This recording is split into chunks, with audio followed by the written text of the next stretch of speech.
Okay, we are coming up quickly on the 21-22 school year, and there's a couple things that you can do as a parent leading into the new school year, being that we are, I don't know, 3 weeks, a month, depending on where you live in the country, maybe a little bit more away from the start of the new school year. And this is a time to sort of start thinking and gearing up for the new school year. Preparedness is key. So what can you do? What are the simple strategies? What do you need to look out for? What is it that I recommend that you go back and look at your IEP if you have one already developed for the new school year to ensure that things are in place. There's some other things that as this last school year evolved, we are seeing more and more of that is sort of creating red flags for us to the point where it's masking your child's deficits, and as a result masking your child's progress and how progress is gauged, and also masking the needed interventions that your child is entitled to and require. Okay, so these are the things that I sort of want to discuss. Number one, make sure you have a notebook and a calendar. Notebook, calendar, doesn't matter for the next or for the coming school year, and ensure that you're taking good documentation. And if your child is communicative and you can get a good interaction from your child as to what went on during the day, which I recommend that you do once your child comes home, just a simple, hey, how was your day, and little quizzes. Did you see your speech language pathologist today? Did you get pulled for reading services? Those kind of things. You need to just sort of get in this habit, and then you need to write that stuff down. Human memory is horrible, and so it's one of those things to where it's good to keep a calendar, and it's good to notate these things. For those of us like myself that have a child that can't tell us how their day went, that's where ensuring that you have a clear understanding about parent-school communications and how that's going to be exchanged needs to be determined in advance. You can do that if you know who your child's teacher is. Just send a simple email and say, hey, I want to just understand, what's the best way for us to communicate, my child's school day or the week. How do we balance that so that it doesn't impede your time? Be respectful and knowledgeable that your child isn't the only responsibility of your child's self-contained teacher, or let's say special ed teacher if your child goes in between general education and special education.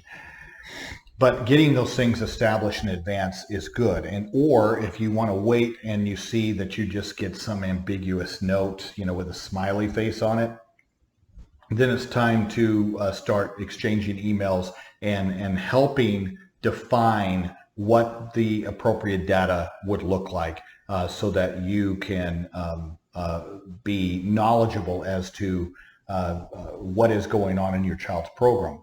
You're a member of the IEP team, a valuable member of the IEP team, and I can't tell you enough, guys, transparency, the appearance of transparency. And if there's a free flow of communication between the parent and the school staff, and there's not that appearance of transparency about what's going on, guys, I can't tell you how that alleviates so many problems. It's when the suspicion comes in. It's when a parent feels like the school is hiding something, or being very ambiguous or broad or vague with regards to the information about their child. It's at that point that they start getting on social media. It's at that point that parents begin to call me. It's that point that the parent starts chipping away at that trust that they have for their school staff. Completely avoidable. But those are some of the strategies that I recommend. The other thing is you need to go back and you need to review your child's IEP once again, a refresher, all right? Because it's been a few months, and it's one of those things to where you need to make sure that everything's in place, the services, refamiliarize yourself with the IEP. And if there's anything that stands out in a glaring fashion, then what you need to do is you need to go ahead and call for an IEP. You might be able to get one scheduled before the start of the school year. Usually there's a mad dash and already, a lot of IEPs on the books because, the schools will traditionally kick the can over the summer because they claim nobody's working, which is not true. This is a 12-month process, and they try to get away with it, which then makes it very sloppy at the beginning of the school year for many, many cases. For the majority, no, everything's fine. But there are going to be select cases, and I don't feel bad for the schools that put themselves in that situation to where they did not do the necessary house cleaning over the summer in order to put kids in the right position. And so therefore, if they get due process complaints because they were sloppy, they can't complain about the parents filing due process. They had every opportunity for 2.5 months to rectify these issues instead of this last minute mad dash. So, get one of those things scheduled, and then you can sit there and bring those things, raise those things to the attention of the district. Let's say your child requires a behavior plan and your child transitioned to a new school. Well, that behavior plan might not necessarily be appropriate in this new school environment, because you always need to keep in mind that the antecedents or what the target behaviors are within a behavior plan are based upon the antecedents that were observed that went into the designing of that plan in the first place.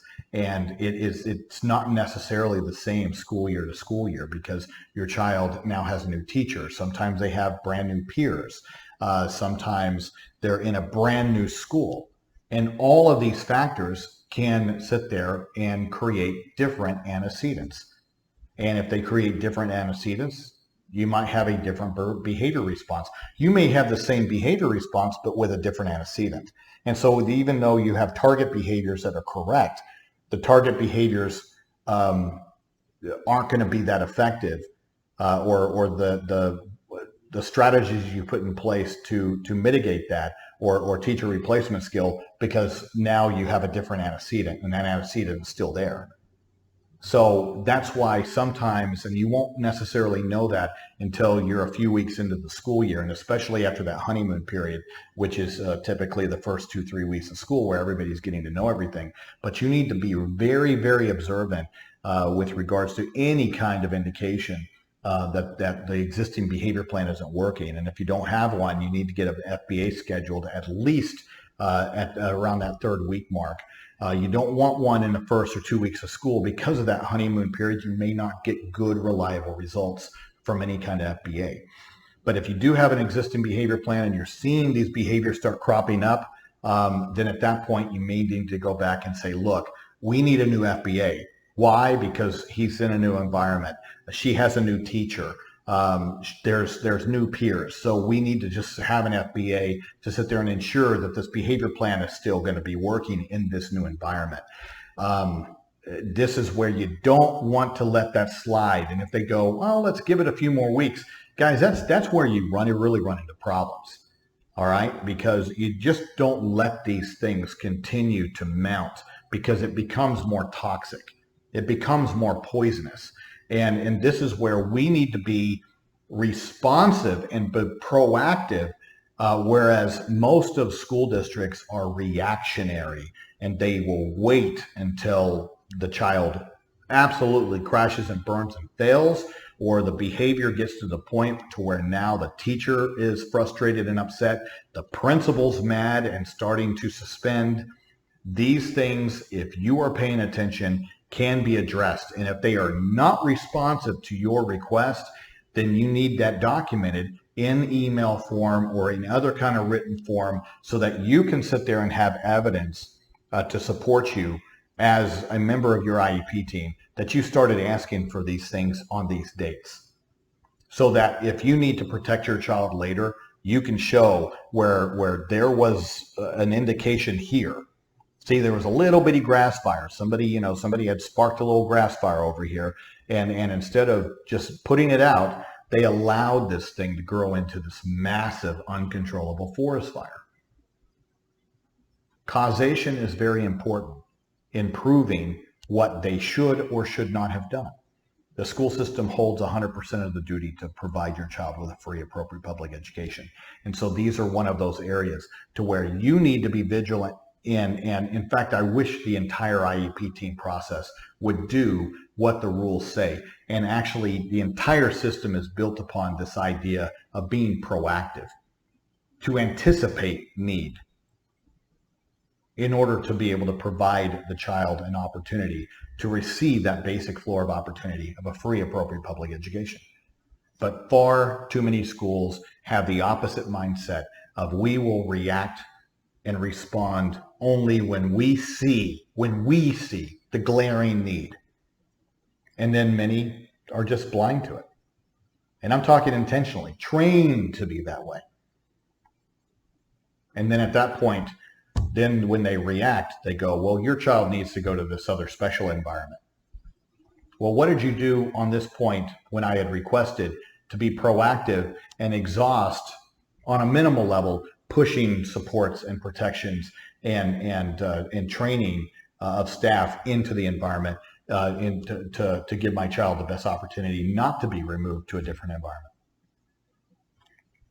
These are avoidable mistakes. But it's centered on being proactive. And this is where I'm telling you, leading up to the school year, get yourself a notebook, get yourself into the habit. Talk to, if you're dropping your child off and your child requires some kind of special drop-off point, talk to the school principal in advance. Don't assume that the same drop-off point is the same drop-off point as last year. They may have reconfigured things and just not thought about your situation. Get those things locked down in advance. Communicate. And you might not get a response now because, they may not want to respond for another week or two. But at least you have these things in. And at least you're covering your bases and you're checking the boxes off. I'm going to do one more video after this to sit there and say this is sort of one of the things that you need to turn your attention to when it comes to looking at your child's IEP to see whether or not they're overdoing it, over accommodating your child. And that's going to be in the next video.